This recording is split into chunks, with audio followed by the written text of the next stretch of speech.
Our first guest speaker is Alan Veingrad. Alan is a motivator, an entertainer, and a financial strategist. He may be the only former national football player in history to become a Torah observant Jew.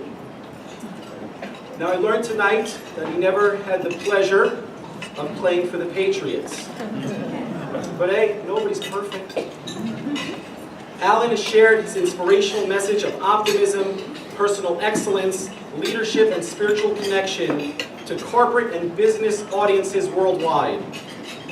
In a one-of-a-kind presentation, Alan will share with us tonight the story of how, after retiring from professional football, he became aware that his lifestyle was more style than life. A captivating speaker and storyteller, Alan will describe how the lifestyle he fell into after his retirement from professional football left a void that unwittingly led him to Torah and mitzvos. So without further ado, it is now my pleasure to call upon Super Bowl champion, Mr. Alan Veingrad.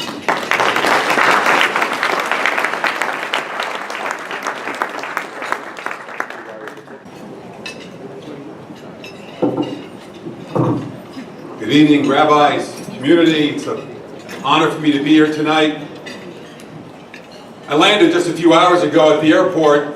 When I walked over to the reservation agent that had my car waiting for me, I said, my name's Alan Veingrad, I have a reservation. He finds my reservation. He says, I need 2 forms of ID. Give him my credit card and my driver's license. And he happens to notice my Super Bowl ring. And he said, is that a college championship ring? And I said, no, it's not. So I reach out and he takes a look at my ring and I can see his eyes start to widen. And he says, can I tell my friend next to me over here? I said, sure. So he says to the guy standing next to him, the other reservation person, he says, hey, this guy's got a Super Bowl ring from the Dallas Cowboys. So he looks up, this other guy, from his computer screen, and says, were you the owner? which I did quite often. And as I was mingling through the crowd tonight, I heard a couple of the men talking about me. And I overheard their conversation, and a few of you said, that guy really played in the NFL? He doesn't look so big. So for you guys, I lost 65 pounds, but I have 3 plays left if you're still interested. I changed my hat, and I grew some gray whiskers. Football is a violent, vicious game. It took a real toll on my body. A couple of years ago, I was asked to speak in Northwest New Jersey. I do these kind of events quite often. When I arrived Friday afternoon to the rabbi's house up in Northwest New Jersey, I knocked on the door, and his wife opens the door to greet me, and she says, are you Shlomo Veingrad? I said, yes, I am. I'm your guest for the weekend. She says, oh, we're so happy you can be here. And one of her 7 kids that were behind her, one screams out, says, Mom, is that the football?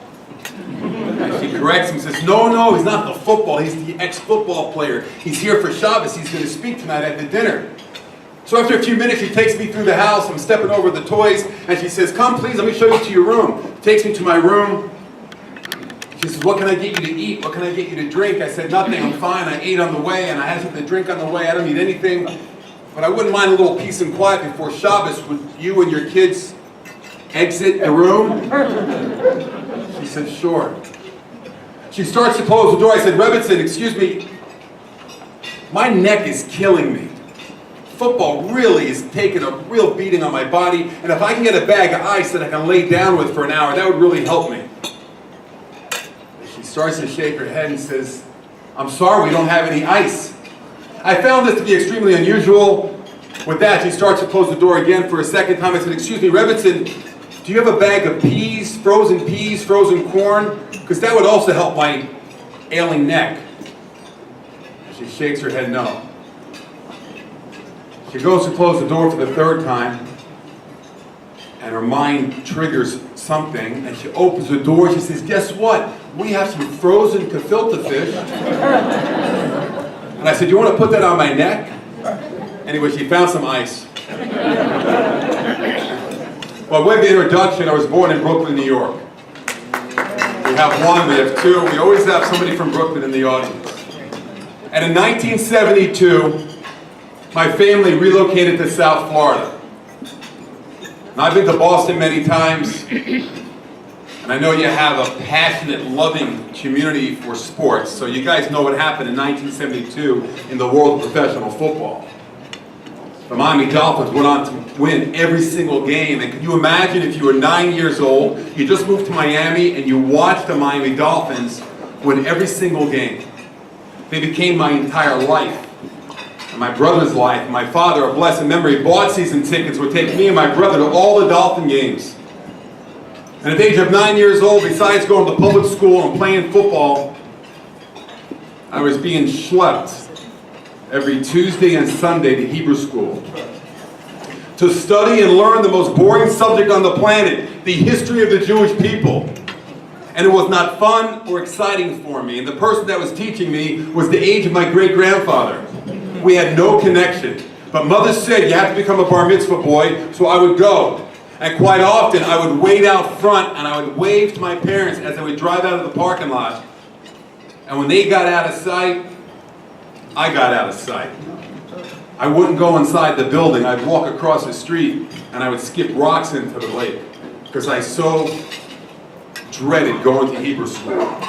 Very different than what I see today. And very different how my kids grew up. But I learned enough to become a bar mitzvah boy, and unfortunately, the fact of the matter is, in the United States of America, the bar mitzvah is the exit out of Judaism. And it was for me, and I think it might have been for many of you. As a family, we moved on. And when I moved on into getting into a lot of trouble.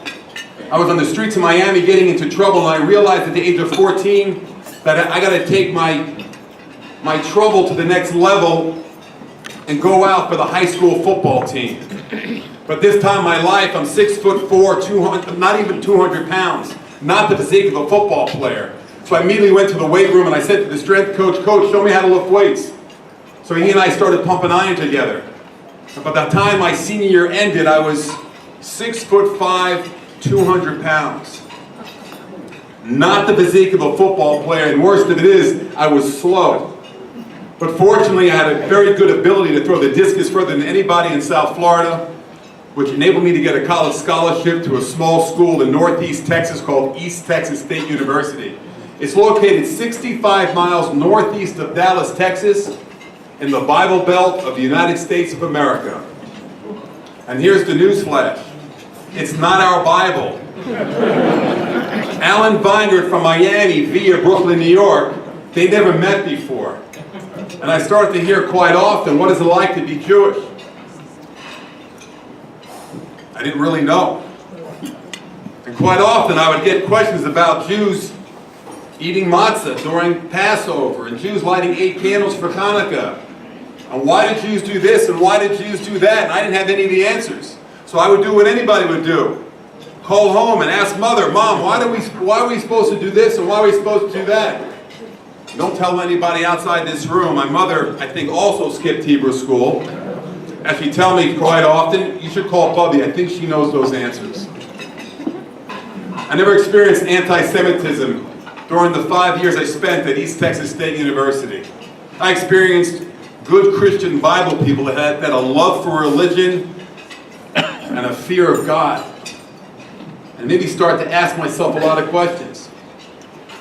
But that came some years after. By the end of my sophomore year, the coach wanted to know what my dreams were, what my goals are, what my desires are. So I sat down with the coach and I told him I want to be team captain, All-American. I want to start every single game next season, coach, and I want to be all-conference. He says, "That's unbelievable." So I got up and I walked out of his office. He said, "Hey, come back here, Veingrad. I got one more question." I said, "What's that, coach?" He said, "What about the National Football League?" I said, "What about the National Football League?" He says, "How come you don't want to play in the National Football League?" He says, "You got what it takes." When I got to East Texas State as a freshman, 200 pounds, the coach said, "Go with the offensive linemen and do everything they do." So I started to do that. And these offensive linemen ate 6 meals a day, so I started eating 6 meals a day. And if you've been down to Texas, you know they serve biscuits and gravy at every single meal. That's a lot of calories. So if you eat 6 meals a day with biscuits and gravy and you lift weights 3 hours a day, your body weight's going to start to soar. And all those strength exercises are going to take your slow time in the 40-yard dash and bring it down. By the end of my sophomore year, I was developing into a pretty big offensive lineman for a small school like East Texas State. You fast forward 2 years, I accomplished all my goals: team captain, All-American, All-Conference, 270 pounds. But unfortunately, my dream was shattered. I was not drafted into the National Football League. Coach comes down into the weight room during the end of my senior year and said, "Alan, I just got a letter." I said, "Who's the letter from?" He said, "It's from the Jewish press. They want to know if you're a Jew." "Alan, are you a Jew?" And I looked over at the coach and I smiled and I thought, I'm here 4 years playing for you, coach? And everybody here knows I'm the only Jew on campus of 8,000. "Yeah, coach, I'm Jewish." He says, "Why do you think the Jewish press wants to know?" I said, "I have no idea." He goes, "Come on, come out of the weight room, come with me." I go, "Where do you want to go?" He says, "We got to go to my office. We got to call the Jewish press and tell them you're a Jew." Go down to the coach's office. He dials up the Jewish press. He said, "Hello, this is Coach Ernest Hawkins from East Texas State University, and I'm sitting here with my star All-American offensive lineman, Alan Veingrad, who just confirmed that he's Jewish." Now, why do you want to know? And the press says to Coach Hawkins, because Alan Veingrad just made first team Jewish All-American. And I strongly believe that any kid that plays college football will make that same team, as we represent a very small number in college and an even smaller number in the National Football League. And I get asked tonight, and I get asked all the time, how many Jews play in the NFL? And my answer is always the same: they only let 5 every year. For whatever reason, it seems like 5's the magic number. I was cut by the Tampa Bay Buccaneers and the Houston Oilers, and the following year I tried it one more time. And I signed on with the Green Bay Packers. And when I got to Green Bay, I went to camp. I went to a training camp before camp started to learn the techniques that are required to play in the National Football League. Every single day, 3 hours on the field, 3 hours in the weight room, and 3 hours in the video room, studying the techniques that are required to play in the National Football League. And fortunately, one of the starting tackles was holding out for a larger contract, and his backup retired, and the Green Bay Packers truly had no choice but to put me starting on the offensive line day 1 training camp. I go in to start all 4 preseason games, and I walk into the locker room, and they said, "Congratulations, you made the football team. You're scheduled to start opening day." And I look at my locker, and there's a phone message note from the team secretary to me to call Lou Weinstein. Now, I don't know Lou Weinstein. I never met another Jew in the locker room or anybody in Green Bay that was Jewish. I didn't think there was any Jews up in Green Bay. And I see it's a local number. I'm thinking, what does Lou Weinstein want from me? So I go to the players' lounge, I call mom and dad and tell them I'm a Green Bay Packer, and I dial up Lou Weinstein. I said, "Lou, this is Alan Veingrad of the Green Bay Packers. I got a message to call you. What can I do for you?" And Lou says to me, "Alan, welcome to town. Congratulations on making the team. I'd like to buy you lunch." And my father told me some years ago that anybody ever asks you out to lunch and they're going to buy, you go. So I said, "Lou, why do you want to take me out to lunch?" He says, "We got to talk about some business." I said, "What kind of business?" He goes, "I'm a businessman that talks in person. I don't talk over the phone. Here's the address of my country club. I'll see you tomorrow at noon." And the phone goes dead. Got up the next morning, 8 o'clock, put the 3 hours in the weight room to get ready for lunch for Lou. Get in my car, drive across town. It's a beautiful fall Wisconsin day. Pull up to this beautiful rustic country club, and I felt like $1,000,000 as I just made the Green Bay Packers, and I have somebody buying me lunch. I walk into the country club, and I see this old man give me a wave. He stands up, and he goes, "Come over here, Alan." I go over, I said, "Are you Lou?" He says, "Yes, I'm Lou. How do you do? Nice to meet you. Have a seat." The waiter comes over to the table and says, "Lou, what can I get you?" Lou says, "I want a tuna fish sandwich and a cup of decaf, and you get my guest, Alan Veingrad, anything he wants." So I say, "Is that so?" The waiter gives me a menu, but he doesn't leave the table, so I feel pressured. Lou says, "Order some lunch. We got to start talking business." So I look at the right side, I look at the left side, I look back at the right side, I look at Lou, I look at the waiter, I said, "Mr. Waiter, I'd like the entire right side, please." Then I say to Lou, "Lou, lunch is on its way. I don't know you. Why do you invite me out to lunch?" He said, "Alan, I read about you in the Green Bay Press-Gazette that you made the team, and about 6 weeks ago, the Jewish press announced that you were one of 5 Jews in the National Football League. Congratulations and welcome to town." I said, thank you. He said, where do you live? I said, what? He says, where are you living? I said, I'm living in the motel across the street from Lambeau Field, home of the Green Bay Packers. He said, that place is a dump. I wouldn't let my animal live there, my dogs or cats. I wouldn't even let anybody live there. How could you live there? He said, Alan, I'm a businessman here in town. I own a shoe store and a clothing store, and I own real estate all over the state of Wisconsin. And I think after lunch, you should go get your things. You should come live in my house with me and my wife. And I said, Mr. Weinstein, we just met. I don't know you that well. He said, so what are you going to do? I said, I have to find a place. But I don't own the bed, pots, pans, dishes, covers, towels, pillows, blankets. He goes, hold on a second. How about if I call one of my real estate friends and tell them I need a one-bedroom apartment for you, furnished. My wife and I will put together a box of things to help you settle in. And then over the next couple of weeks, we'll help you get comfortable. And I said, Mr. Weinstein, would you do that for me? He says, why wouldn't I? I said, what's your real estate agent's friend? What's his name? He said, Ross Bluestein. He said, do you know anything about money? I said, no, I don't. I never had any before. He said, I think after lunch we should also go meet my money manager. He's a good guy. He's very conservative. I said, what's his name? He said, Scott Newman. So if you're doing the math, on my new team is Weinstein, Bluestein, and Newman. And then Lou Weinstein of blessed memory looks me right in the eyeball and says, Alan, you know Jewish holiday is coming up 2 weeks from today? I said, no, what holiday is that? He says, it's the Jewish holiday of Rosh Hashanah, the Jewish New Year, and I'm going to assume you're going to be coming to synagogue with me, Bluestein, and Newman. And I want you to come back to my house for lunch after. And I'm thinking, Mr. Weinstein, you just laid out my life. How could I say no to you? Lou Weinstein was not a religious Jew. He has no idea what a religious Jew does on a daily basis as relates to being kosher and praying and all the things associated with the Torah. But I can tell you the most powerful lesson that he taught me. The obligation, the privilege to look after another Jew. As he looked after me during the 5 years I stayed in Green Bay, and we kept in touch many years ago, just until his passing 5 or 6 years ago. The obligation and the privilege that we have to always look after one another. My Jewish pride didn't start to come out till some years after. It was in the locker room of the Green Bay Packers, and my teammates would always say to me that you're one of the chosen people, Alan. You're one of the chosen ones. Why did Jews do this and why did Jews do that? And I would start to stick out my chest and say, yeah, I am one of the chosen ones. And quite often we can be traveling anywhere USA in an elevator on a Saturday night, going up or down to a team meeting. And somebody would walk onto the elevator wearing a yarmulke. On a Saturday night, my team would elbow me and say, hey, Veingrad, this must be one of your guys.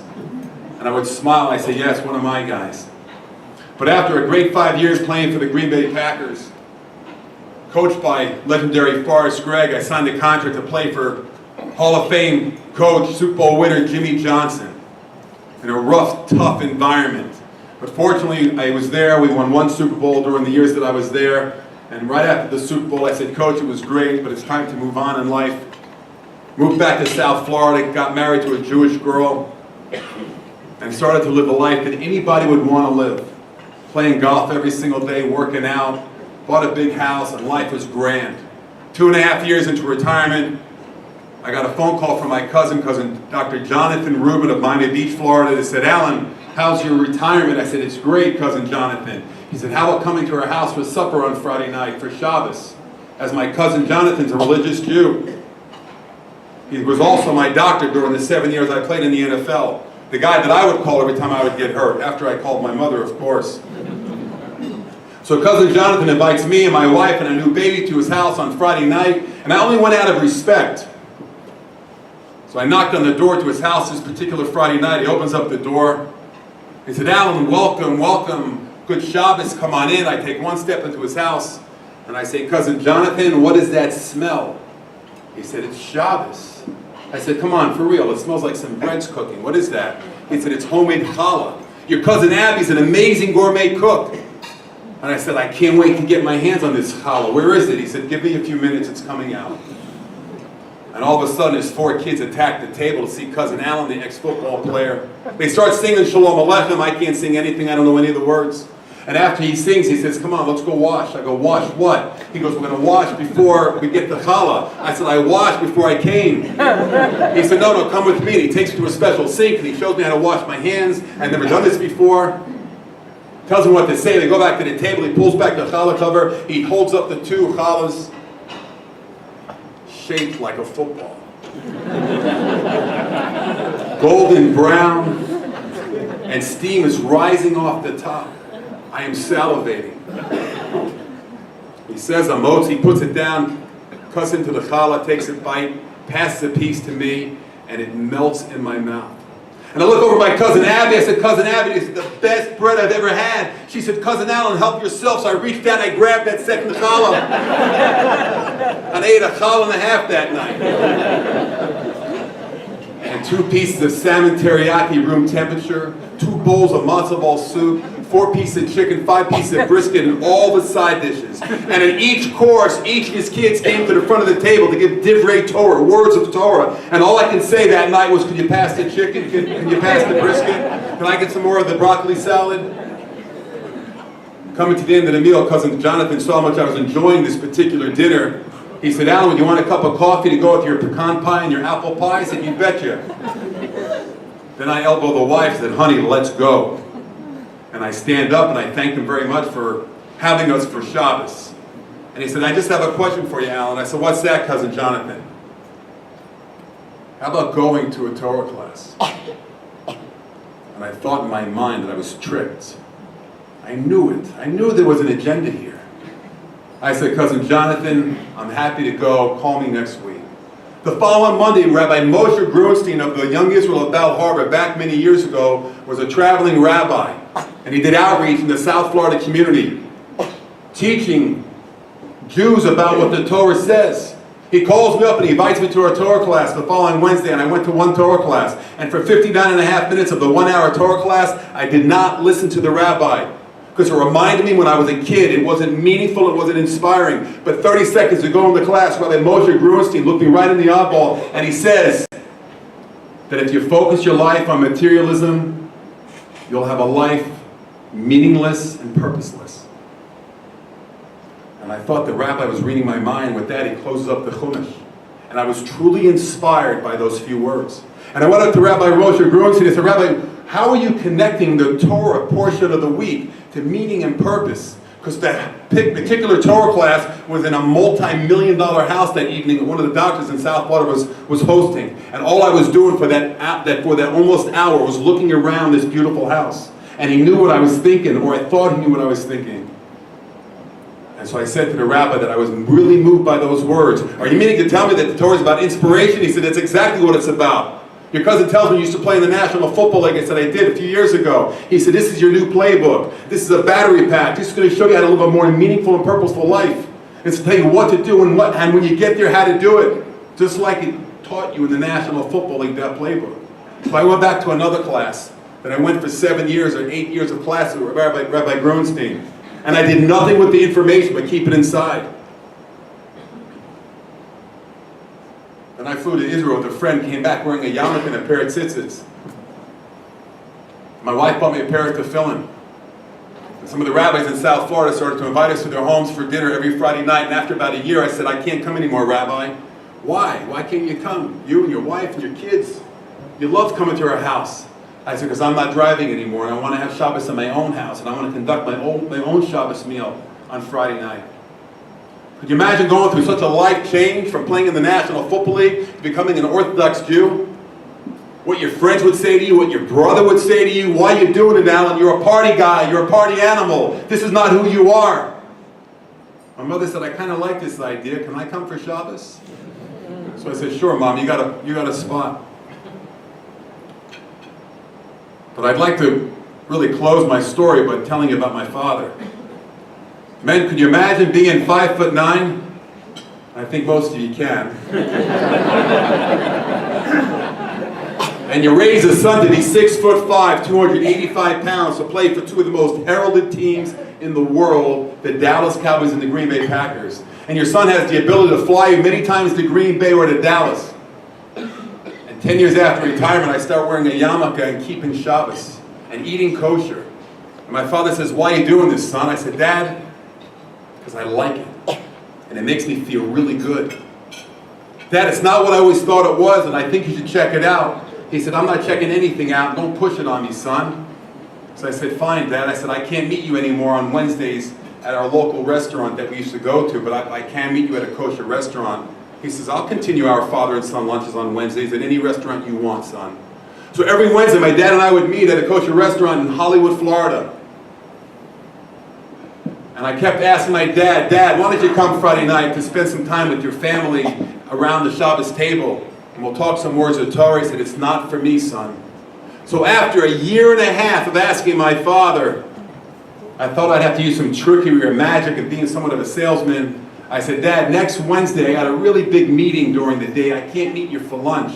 But if you'd like, I can meet you on Wednesday night for dinner, Thursday night for dinner, or Friday night for dinner."